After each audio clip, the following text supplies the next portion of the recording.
पता है तुम मेरी ख्वाहिश नहीं हो, क्योंकि अगर ख्वाहिश पूरी हो जाए तो उस चीज की तलब नहीं रहती। तुम मेरी आदत भी नहीं हो, क्योंकि आदत बुरी भी हो सकती है।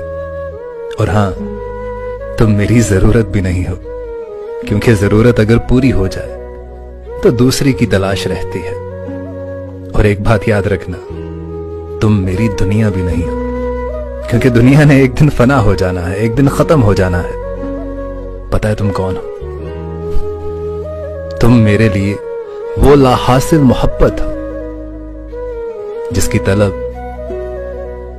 मुझे हमेशा रहेगी, हमेशा।